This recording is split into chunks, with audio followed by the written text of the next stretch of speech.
Você já parou para pensar como era o mundo antes de Noé?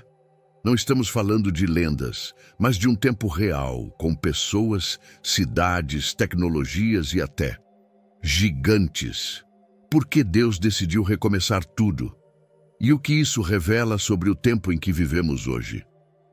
Neste vídeo, você vai descobrir verdades esquecidas, mistérios escondidos nas Escrituras e uma história tão antiga quanto atual. Prepare-se. Essa jornada vai mexer com sua fé. Desde os primórdios da existência, havia um anseio no coração do Criador, compartilhar sua perfeição com uma criação que pudesse refletir sua glória. Assim, surgiu o Éden, um jardim de beleza indizível, onde tudo era harmonia. Nenhum ruído de violência, nenhum traço de corrupção. Era o lugar onde o céu beijava a terra, onde Adão e Eva andavam com Deus ao cair da tarde. O sopro de vida que Deus deu a Adão não foi apenas ar, foi identidade, propósito e comunhão. O homem nasceu com algo que nenhuma outra criatura tinha: o reflexo do divino. Ele não era produto do acaso, mas expressão da vontade eterna. E Eva, moldada da costela, não como inferior, mas como parte, completava o ser humano em sua mais bela dualidade. Homem e mulher, lado a lado, refletindo a criação.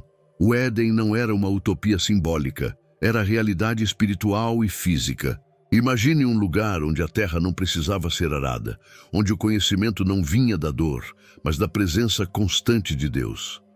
Era ali que o progresso caminhava junto com a moralidade, e a justiça era o ar que se respirava. Não havia medo, vergonha ou separação. Somente vida, e vida em abundância. Os frutos estavam ao alcance das mãos, o conhecimento jorrava como fontes cristalinas, e a tecnologia do tempo não era feita de circuitos, mas de perfeita comunhão. Cada animal obedecia ao homem, cada planta crescia sem espinhos. Era a plenitude da criação, onde longevidade e paz eram normais. O homem foi feito para viver, e viver para sempre. Deus não criou um mundo à parte do homem. Ele criou o homem para o mundo e o mundo para o homem. No centro do jardim, dois símbolos, a árvore da vida e a do conhecimento do bem e do mal. Uma nutria a eternidade, a outra testava a liberdade. A vida era a escolha, e a escolha era a prova de amor. Em um mundo perfeito, Deus ainda desejava filhos, não marionetes. O som da água correndo, o brilho do sol ao amanhecer, o sussurrar das folhas quando o vento passava. Tudo cantava louvores ao Criador. Era como se toda a natureza respirasse em uníssono com o coração de Deus. A criação inteira pulsava em paz. Não havia doenças, nem lágrimas, nem guerras, nem mesmo a morte ousava cruzar os portões do Éden. Adão e Eva, ao abrirem os olhos pela primeira vez, não viram caos nem ruínas, viram glória. Sentiram-se plenos, amados, conhecidos. Nenhuma necessidade, nenhuma culpa, nenhuma separação. Cada dia no Éden era um eco da perfeição do céu. Era uma prévia do que Deus sempre desejou: habitar com seu povo, andar com seus filhos. O paraíso não era apenas um lugar, era um estado de existência. Era viver sem pecado, sem queda, sem desconfiança. O conhecimento que tinham era puro, completo, sem presunção. A criação vibrava em unidade com seu Criador. E ali, no coração daquele jardim, a civilização começava, não com muros ou metais, mas com intimidade e inocência. Mas havia uma condição, uma única proibição: não comer do fruto proibido. E ainda que tudo ao redor fosse perfeito, essa ordem plantava no coração humano a semente da responsabilidade. O livre-arbítrio não era um risco para Deus, era um convite ao amor genuíno. Pois amar de verdade só é possível quando há liberdade para não fazê-lo. O Éden foi o palco do começo, do progresso sem dor, do conhecimento sem vaidade. Ali, a justiça e a esperança não eram conceitos abstratos, eram experiências vividas. O homem vivia com Deus e Deus se deleitava em sua criação. Não havia corrupção nem decadência moral. O mal ainda não havia se instalado, mas observava silenciosamente. E é aí que o enredo começa a se inclinar. Nas sombras do Éden, uma presença se movia. A serpente, símbolo do engano, preparava o terreno para o que viria a ser a maior tragédia da história humana. Porque onde há liberdade, pode haver também tentação. E a árvore proibida, com seu brilho discreto, se tornaria o estopim da queda. O cenário era perfeito demais para permanecer assim por vontade humana. O coração, que foi criado para a eternidade, logo provaria do conhecimento que traria vergonha. E a serpente sabia disso. Com astúcia, ela esperava o momento certo para lançar a dúvida, para corromper a confiança. O jardim, que antes era só vida, começava a ouvir sussurros de ruptura. Deus, em sua soberania, já sabia o que viria. Mas mesmo assim, criou. Mesmo assim, amou. Mesmo assim, colocou no centro do jardim a possibilidade da escolha. Pois o Criador sabia que apenas no ambiente do livre-arbítrio poderia nascer o verdadeiro amor. E foi com esse amor que tudo começou. Com um toque divino, com um sopro eterno, com um propósito perfeito. No Éden, o homem tinha tudo, exceto a capacidade de sustentar por si mesmo a perfeição. E é aí que o plano maior começa a se desenhar. Porque mesmo com tudo, algo dentro do homem ansiava por mais. E esse mais seria o que abriria as portas para o próximo capítulo dessa jornada eterna entre Deus e a humanidade. Você já se sentiu perdido, desconectado de quem realmente é? E sem saber qual o plano de Deus para a sua vida? A verdade é que você não está aqui por acaso. Deus tem um propósito para você. E eu quero te ajudar a descobri-lo. Por isso, criei 3 e-books que vão transformar sua jornada com Deus. Clique no link no comentário fixado e comece sua transformação agora. No silêncio dourado do Éden, enquanto o sol acariciava os ramos das árvores, algo começou a se mover de forma sutil. A serpente, símbolo da astúcia e da rebeldia espiritual, aproximou-se de Eva com palavras encharcadas de dúvida. Foi isso mesmo que Deus disse? E com essa pergunta, a firmeza do coração humano começou a vacilar. O engano não começou com gritos, mas com uma semente plantada no pensamento.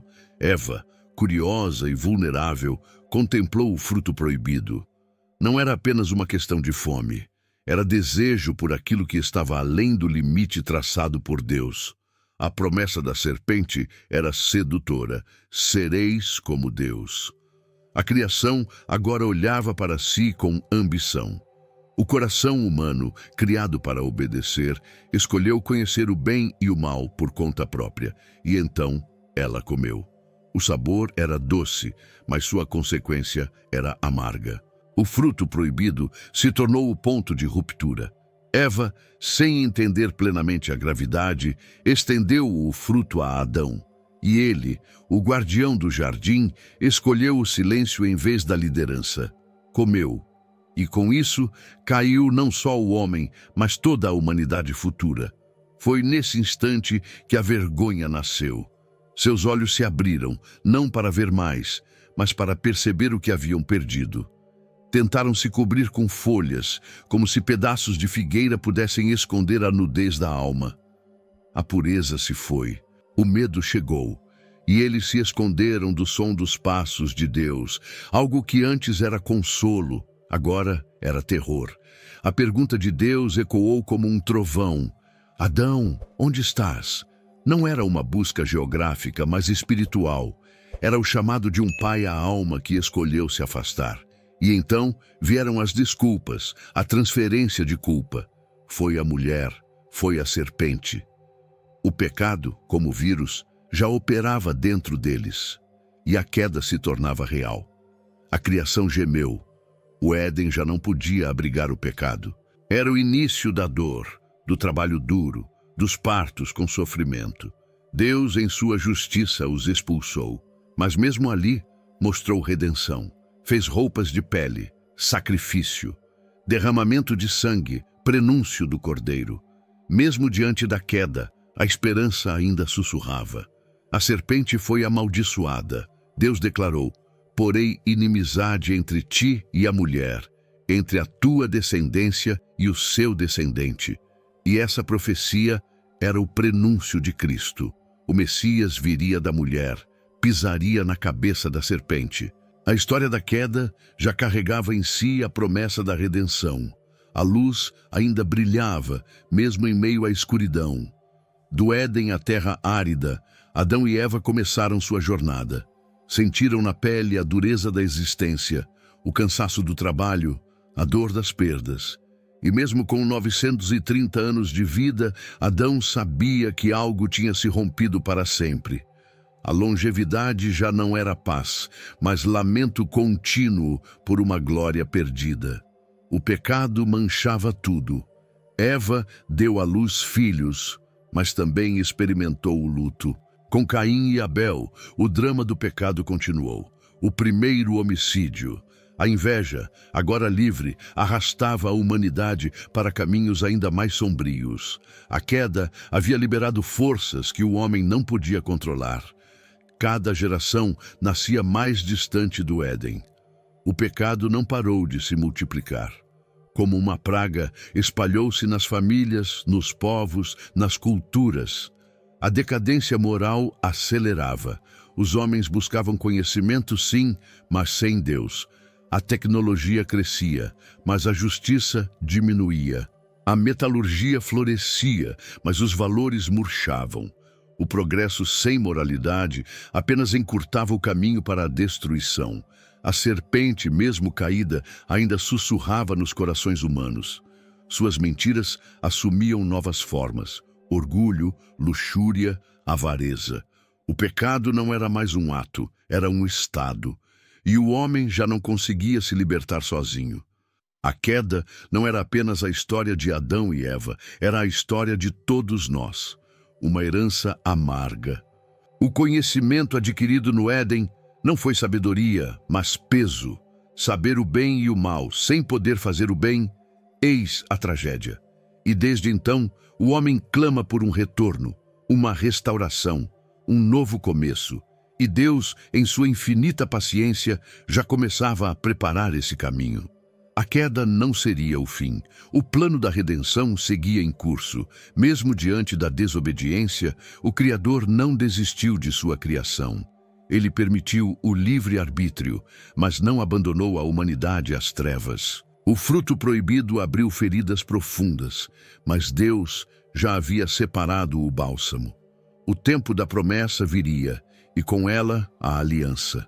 Mas antes, o mundo teria de encarar os efeitos do pecado em escala coletiva, pois a civilização humana, agora livre, não demoraria a revelar até onde a corrupção poderia ir. E é exatamente aí que começa o próximo capítulo da história. Uma era perdida, de gigantes, de conhecimentos avançados, mas também de decadência. Um tempo onde o bem e o mal colidiriam em proporções épicas. Gostou do conteúdo e ele fez diferença para você? Clique no Valeu Demais e apoie nosso trabalho. Com o passar das gerações, os descendentes de Adão e Eva encheram a terra. Mas não foi apenas o número que cresceu. O conhecimento também floresceu. A humanidade, mesmo separada de Deus, desenvolveu habilidades extraordinárias. A civilização antediluviana prosperava em agricultura, astronomia, escrita e, sobretudo, na metalurgia. O ferro e o bronze, trabalhados com precisão, davam ao homem domínio sobre a matéria. Havia progresso, sim, mas o progresso sem moralidade é uma lâmina afiada nas mãos de uma criança. O saber que deveria glorificar o Criador tornou-se vaidade. O conhecimento aumentava, mas o coração se afastava de Deus. As cidades cresciam, os instrumentos se aperfeiçoavam, mas o pecado ganhava terreno em silêncio. E o Éden já era só uma lenda sussurrada pelos mais velhos. Os filhos de Caim se destacavam como construtores e músicos. Civilizações inteiras surgiram, talvez mais avançadas do que imaginamos. Estruturas megalíticas, lendas de tecnologias desaparecidas, símbolos esquecidos. Seriam essas as marcas dessa era perdida? A Bíblia não detalha, mas os vestígios ao redor do mundo indicam um passado que ultrapassa nossa imaginação. Imagine cidades seminais de pedra, portais astrais, mapas celestes feitos a olho nu. A civilização antediluviana conhecia os céus melhor que nós conhecemos nosso próprio coração. Porém, em vez de buscar o Deus que criou tudo, adoravam as estrelas, os ídolos, os próprios feitos. O Criador foi trocado pela criatura. O saber virou torre para si, não ponte para o alto. A corrupção não se deu da noite para o dia. Foi um processo lento, insidioso, quase imperceptível. Primeiro veio o distanciamento espiritual.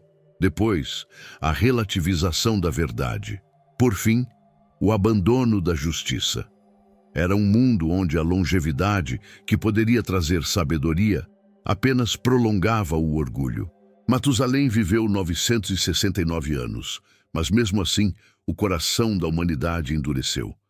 Naquele tempo, surgiram os chamados heróis da antiguidade, homens renomados, poderosos, influentes. Os nefilins, gigantes em estatura, mas também em perversidade. A Bíblia os menciona como resultado da união dos filhos de Deus com as filhas dos homens. Um mistério que envolve dimensões espirituais profundas e que talvez esconda verdades perturbadoras. Esses gigantes dominavam com violência. Eram adorados como deuses, temidos por seu poder. Monumentos antigos, mitologias de colossos e titãs talvez ecoem a memória desses seres. Seriam eles reis opressores, entidades híbridas? O que sabemos é que sua presença intensificou a corrupção sobre a terra. A civilização, que começou com a criação, agora se via à beira do abismo. E o povo, em vez de buscar redenção, se orgulhava de seus feitos. A ciência servia ao ego. A arte servia à luxúria. A força servia à opressão. Os justos eram silenciados, a moralidade ridicularizada. Era um tempo onde tudo parecia possível, exceto agradar a Deus. O progresso da tecnologia avançava, mas a decadência moral acelerava. Havia beleza, sem dúvida, mas era beleza sem propósito. Música, arquitetura, astronomia, tudo sem adoração. A alma humana estava embriagada pelo que podia construir. O nome de Deus, raramente mencionado. Os altares foram substituídos por templos de si mesmos. O saber, antes dom divino, tornara-se um ídolo de metal. Homens criavam artefatos que pareciam desafiar os limites da criação. Mas por trás das inovações crescia uma sombra. A violência aumentava, tribos guerreavam, famílias se destruíam, a justiça era vendida. O caos, camuflado de civilização, se alastrava. E Deus, com olhos tristes, observava o rumo que a humanidade tomava. Não era apenas um tempo de avanços, era uma era de resistência à verdade. O conhecimento se multiplicava, mas a esperança diminuía.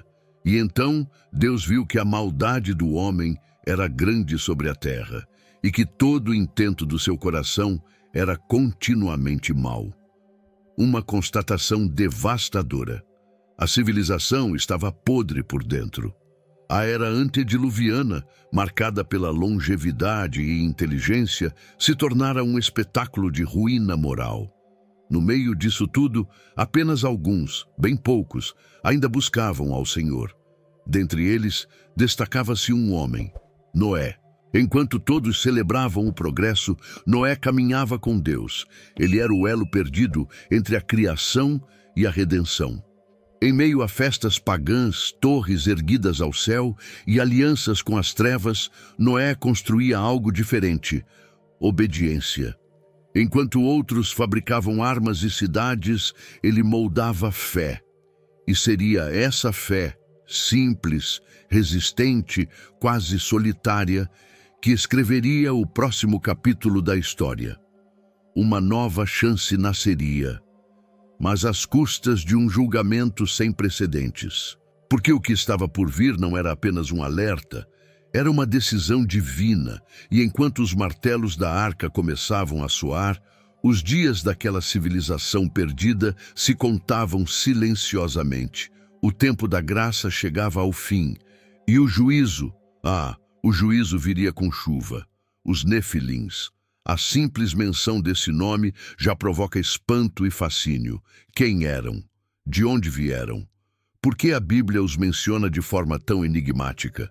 Gênesis 6:4 diz: Naqueles dias havia gigantes na terra, quando os filhos de Deus possuíram as filhas dos homens, e elas lhes deram filhos. Uma linha, um universo de mistério e interpretações. Muitos estudiosos acreditam que os filhos de Deus seriam anjos caídos, seres espirituais que cruzaram limites que jamais deveriam ter sido ultrapassados. O resultado? Híbridos, criaturas poderosas, grandes em estatura e força, mas corrompidas em essência. Os Nefilins não eram apenas fisicamente gigantes, eles representavam a degradação do plano divino para a humanidade. Esses seres influenciaram profundamente a civilização antediluviana. Tinham domínio, autoridade, talvez até veneração. Em culturas antigas, há ecos de sua existência. Titãs, semideuses, heróis sobrenaturais. São lendas? Ou são memórias distorcidas de uma realidade antiga? A Bíblia não explica tudo, mas nos convida a olhar além do natural. O termo Nefilim deriva do hebraico nefal, que significa cair. Seriam então os caídos ou os derrotados? A verdade é que sua presença está ligada ao aumento da corrupção na terra. Eles instigavam guerras, controlavam territórios e possivelmente corrompiam a genética da criação divina. O plano original de Deus estava sendo violentado. Não é à toa que logo após sua menção, Deus decide destruir a terra com o dilúvio. A presença dos Nefilins estava ligada diretamente à decisão divina de recomeçar tudo. O julgamento viria, e os gigantes, com todo o seu poder, seriam reduzidos ao silêncio das águas. Nenhuma força é capaz de resistir à justiça de Deus. Muitos se perguntam, por que Deus permitiu que esses seres existissem? A resposta talvez esteja na liberdade que ele concedeu à criação. Nem mesmo os anjos estavam isentos de escolha. O livre-arbítrio não era exclusividade de Adão e Eva. E quando seres poderosos escolheram o orgulho em vez da obediência, o caos se instalou.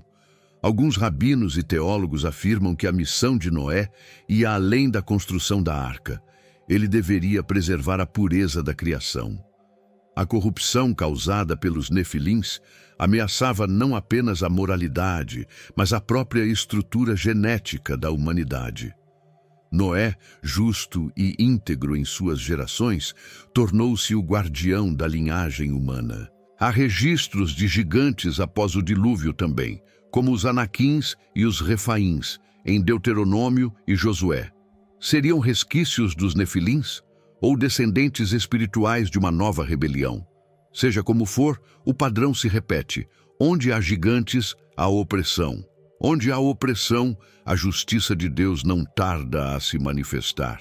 Os gigantes são, portanto, mais do que figuras físicas.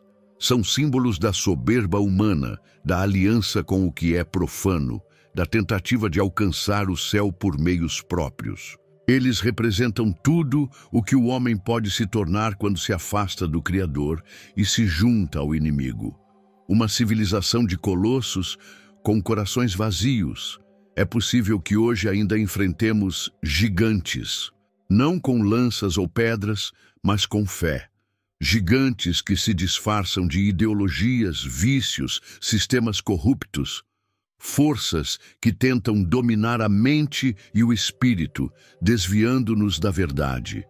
Como Davi diante de Golias, somos chamados a enfrentá-los em nome do Senhor dos Exércitos. A história dos Nefilins nos alerta. Quando o homem se une ao mal, coisas terríveis acontecem, mas também nos lembra que Deus nunca perde o controle. Nenhum gigante pode silenciar a voz do Altíssimo. Nenhuma rebelião é grande o suficiente para impedir seu plano de redenção. Ele sempre prepara um Noé, e é aí que a história se volta para a fé em meio ao caos. Enquanto os gigantes se multiplicavam, Deus preparava um remanescente. A corrupção era generalizada, mas não total. Havia ainda quem o buscasse. E Deus, justo e misericordioso, jamais destruiria os justos com os ímpios. O julgamento viria, mas também a salvação. Essa era dos Nefilins se tornou um divisor de águas, literalmente. A era da força bruta e da rebelião espiritual estava prestes a acabar. Deus não toleraria mais a mistura entre luz e trevas, entre o santo e o profano. Era tempo de purificação, de recomeço, de justiça, e o primeiro passo viria com o soar de martelos. Porque em meio a uma geração corrompida, um homem se levantava com fé. Enquanto os gigantes caminhavam sobre a terra, Noé caminhava com Deus.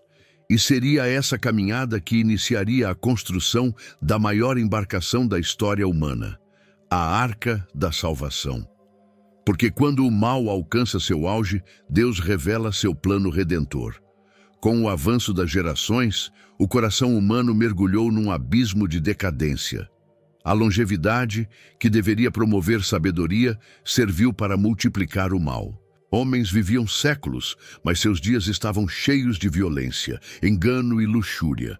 A terra, que antes florescia sob a bênção divina, agora gemia sob o peso da corrupção. Os dias de Matusalém, que viveu 969 anos, não foram marcados por paz, mas por dor acumulada.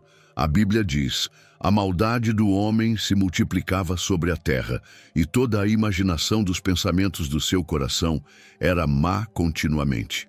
Gênesis 6:5. Não era mais questão de atos isolados, mas de um estado permanente de depravação. A consciência foi silenciada. A justiça foi enterrada. O bem se tornou exceção e não regra. Era como se os homens tivessem esquecido que um dia andaram com Deus. A decadência moral era visível em todos os aspectos da vida. As famílias se destruíam, a promiscuidade se espalhava, o egoísmo era celebrado. Não havia mais aliança, apenas conveniências. As pessoas já não amavam, apenas usavam. A criação, que fora moldada em perfeição, agora era cenário de constante transgressão. A civilização antediluviana apodrecia por dentro. A violência tornou-se parte do cotidiano. Conflitos tribais, assassinatos, escravidão e dominação. Homens se tornavam feras, e as feras, muitas vezes, eram mais humanas. A terra estava contaminada, os céus testemunhavam, e o coração de Deus se entristeceu. Não por surpresa, mas por compaixão. O Criador via sua obra ser pervertida e, ainda assim, estendia o tempo da graça. A tecnologia da época não foi capaz de deter a decadência. Pelo contrário, a intensificou. O conhecimento sem moralidade criou instrumentos de opressão. Ferramentas que deveriam construir, agora matavam. O ferro forjava armas. A arte produzia ídolos. O progresso era usado contra o próprio homem. A criação clamava por justiça e o juízo se aproximava. A humanidade já não se perguntava o que Deus quer, mas sim o que eu quero. O ego havia se tornado senhor.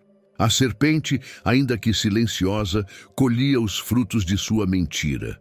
O pecado, agora institucionalizado, era ensinado como virtude. A geração da maldade não via maldade em si. Como nos dias de hoje, a cegueira espiritual era celebrada como liberdade. Em meio a isso, Noé se destacou, não por perfeição, mas por fé. Em um mundo onde tudo era trevas, ele conservava a luz. Caminhava com Deus, mesmo sendo zombado, ignorado, rejeitado.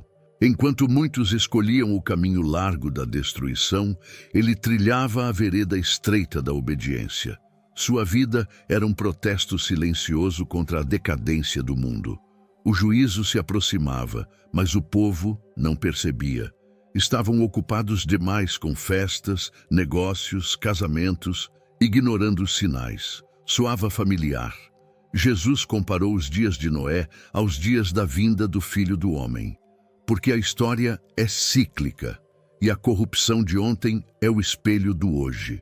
A diferença é que agora temos a cruz como sinal de esperança. Deus decidiu: destruirei da face da terra o homem que criei. Gênesis 6:7. Mas mesmo em sua ira, ele lembrou da aliança. Noé achou graça aos olhos do Senhor. Quando todos se perdiam, ele permanecia. Quando todos gritavam, ele ouvia a voz suave de Deus. A chuva ainda não havia caído, mas o julgamento já estava decretado. A maldade crescente não é apenas um episódio do passado.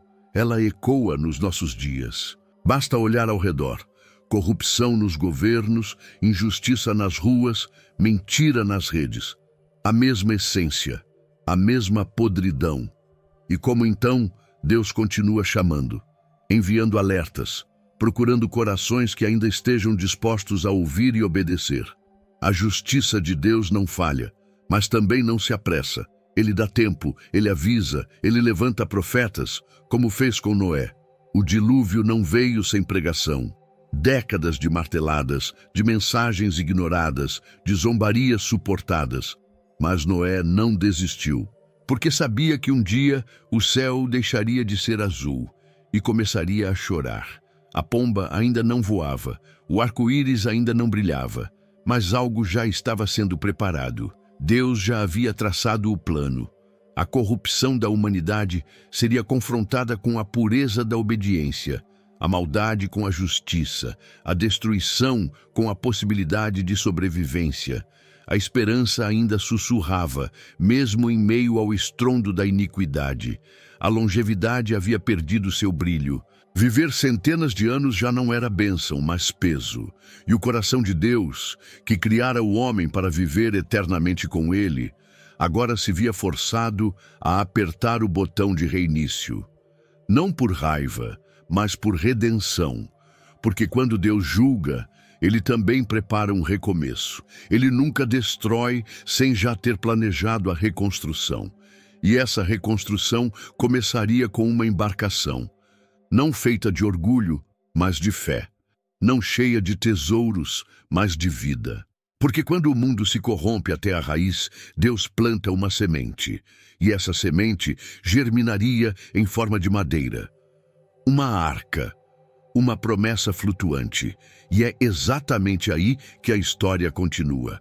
Noé era um homem comum, mas com uma fé incomum.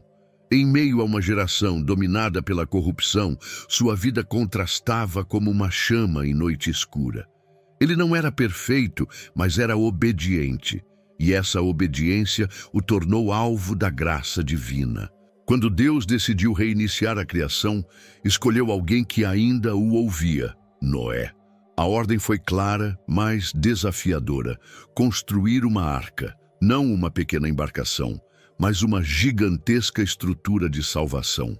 Imagine o impacto disso, uma construção em terra seca, longe de mares, em tempos sem chuvas torrenciais conhecidas.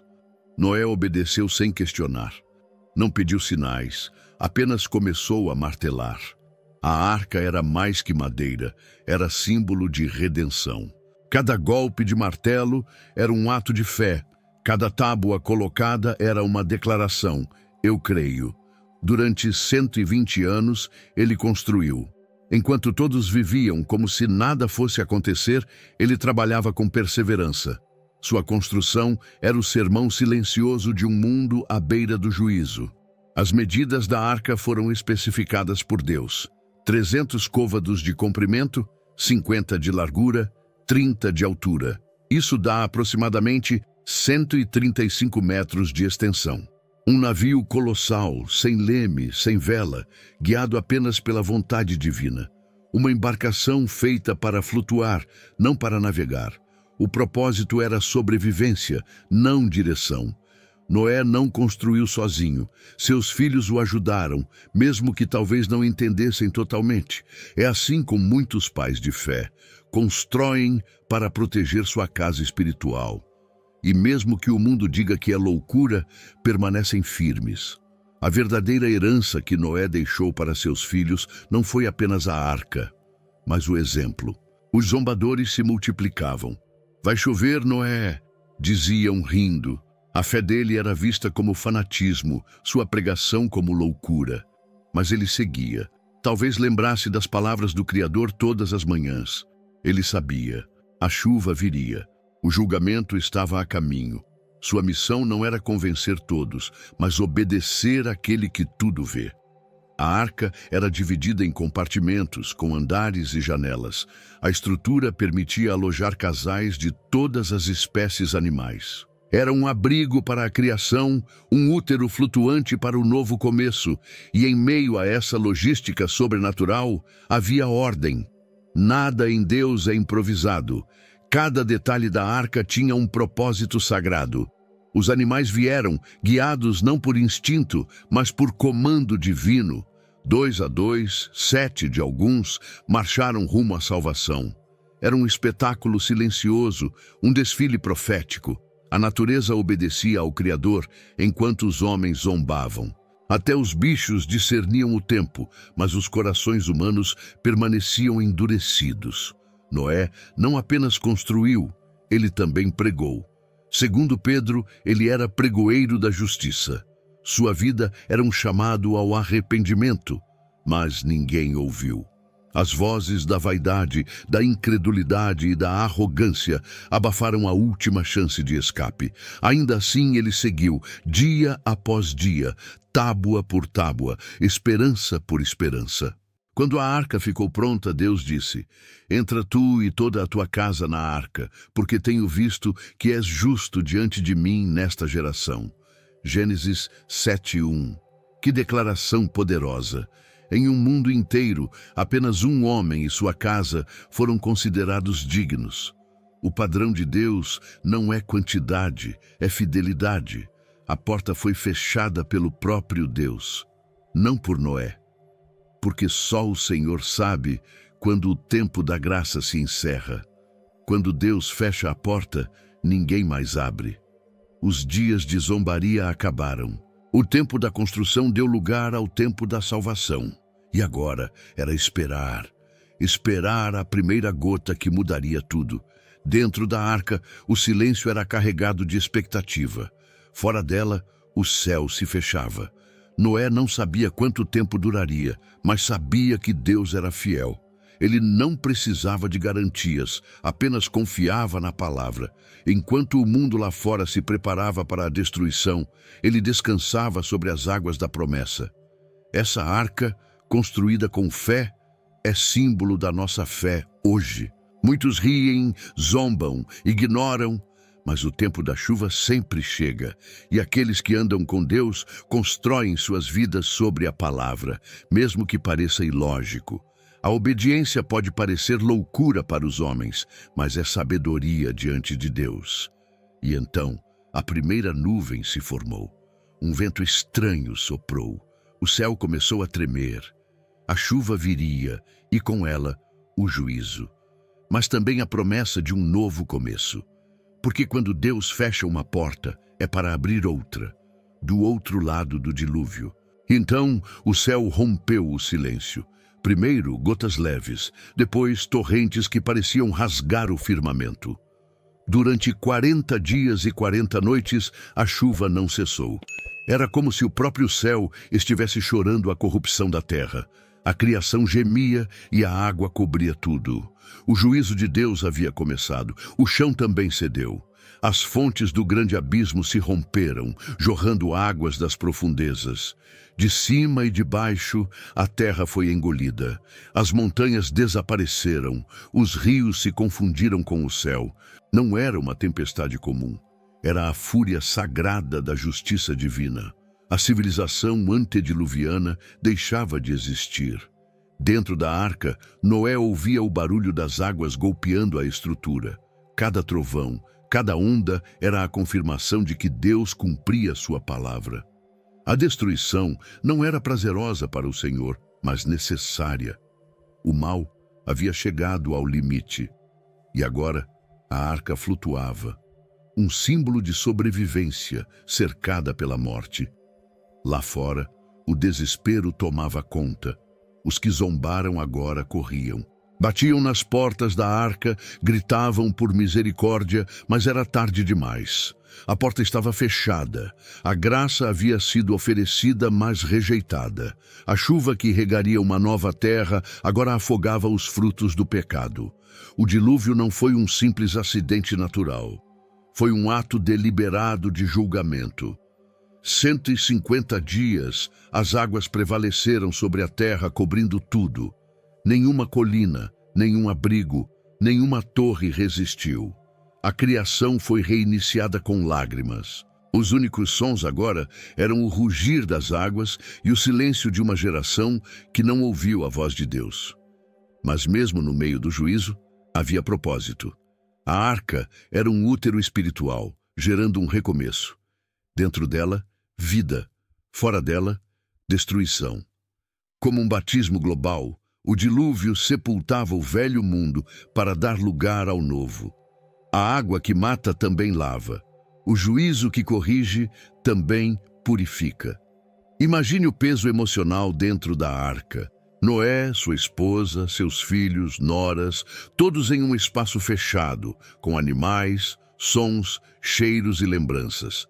Eles sabiam que eram os últimos, que o mundo como conheceram havia desaparecido, mas também sabiam que Deus estava com eles. A fé os mantinha vivos. A cada dia, a chuva golpeava com fúria. A cada noite, o som do mundo morrendo ecoava nas paredes de madeira. E mesmo assim, a arca resistia. Não por ser uma obra humana perfeita, mas porque foi feita sob instrução divina. A salvação não depende da força do barco, mas da fidelidade do capitão. Os 40 dias não eram apenas sobre água. Esse número carrega um simbolismo profundo na Bíblia. Tempo de prova, de purificação, de transição. Assim como Jesus passou 40 dias no deserto, Noé passou 40 dias no mar da justiça divina. E depois disso, o silêncio, a espera, o reinício. Deus então fez soprar um vento sobre a terra e as águas começaram a diminuir. Era o sinal. O tempo da destruição havia passado e a reconstrução se aproximava. A arca navegava sem rumo, mas não sem direção. Era Deus quem guiava. Até que um dia ela repousou no Monte Ararate. A água abaixava, a esperança nascia. Noé soltou um corvo, depois uma pomba. A primeira não voltou. A segunda sim, com um ramo de oliveira no bico. Símbolo de paz, de vida nova, de que a terra novamente floresceria. O dilúvio não havia vencido a promessa. A pomba anunciava que a redenção continuava. Então, após meses, Deus disse: "Sai da arca, tu e tua família." Era o momento do novo começo. Ao pisar no solo seco, Noé construiu um altar. Não procurou primeiro abrigo, comida ou domínio, mas adorou. Porque a primeira ação de um sobrevivente da graça é gratidão. Ele reconheceu que tudo veio de Deus. E foi ali, naquele altar, que Deus estabeleceu uma nova aliança. O arco-íris pintou o céu, não como um simples fenômeno físico, mas como um pacto eterno. "Nunca mais destruirei toda a carne com dilúvio", disse o Senhor. A chuva cessara, mas a promessa começava. Uma nova era despontava diante dos olhos de Noé, mas a humanidade ainda teria um longo caminho. A água limpou a terra, mas não o coração do homem. A decadência voltaria, não mais em forma de dilúvio, mas em lutas internas, rebeliões e idolatria. O recomeço era físico, mas a verdadeira transformação ainda dependeria de algo maior, de alguém. E essa promessa aguardava ser revelada nos capítulos seguintes. O silêncio após a tempestade era absoluto. A arca descansava sobre o Monte Ararat como um testemunho imenso da fidelidade de Deus. As águas haviam cumprido seu propósito, limpar a terra da corrupção. E agora, com os pés sobre o solo seco, Noé entendeu que a sobrevivência não foi mérito, foi graça. E a primeira resposta foi erguer um altar. Noé não construiu casas primeiro, nem buscou plantar. Ele adorou. O altar levantado marcava o centro do novo mundo, Deus. Era uma declaração silenciosa, mas poderosa. A vida recomeça com adoração. A arca salvou o corpo, mas a adoração preservava a alma. E o Senhor, agradado pelo sacrifício, estabeleceu uma nova aliança. O céu, então, se abriu em cores. O arco-íris apareceu como selo dessa promessa. Não seria mais necessário dilúvio para lembrar a humanidade de sua origem. Agora, sempre que uma tempestade viesse, um lembrete brilharia sobre as nuvens. A misericórdia triunfa sobre o juízo. Deus não mudou, mas a história havia dado um novo passo. O Criador abençoou Noé e sua família. Frutificai, multiplicai-vos e enchei a terra. Era um recomeço literal. A mesma ordem dada a Adão era agora renovada a um homem que havia passado pelo julgamento e pela graça. Noé, símbolo de fé, se tornava também o novo pai da humanidade. A civilização recomeçava sob um novo pacto. A terra estava livre dos ímpios, mas o coração humano ainda carregava resquícios da queda. Deus sabia disso, e por isso, além da bênção, instituiu princípios de justiça e respeito à vida. O recomeço não deveria ser apenas físico, precisava ser moral e espiritual. Um novo mundo exige novos compromissos. Noé viveu 950 anos após o dilúvio. Viu a terra florescer novamente, os animais se multiplicarem, os campos se cobrirem de verde. Seus netos e bisnetos cresceram. Mas também viu o ser humano revelar, aos poucos, os mesmos sinais de orgulho e descuido. A natureza humana não foi lavada pelas águas. Ela precisava de transformação interior. A plantação da vinha por Noé mostra o lado humano desse novo tempo. Ele trabalhou, colheu, produziu vinho. Mas o vinho trouxe embriaguez, e com ela, um episódio de desonra familiar. Cam zombou da nudez de seu pai, e isso gerou a primeira maldição pós-dilúvio. Um lembrete de que mesmo depois do recomeço, a vigilância era necessária. Sem, Cam e Jafé tornaram-se os patriarcas das nações.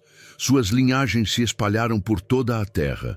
Povos, línguas, culturas, todos descendentes de um mesmo ponto, uma arca, um altar, uma aliança.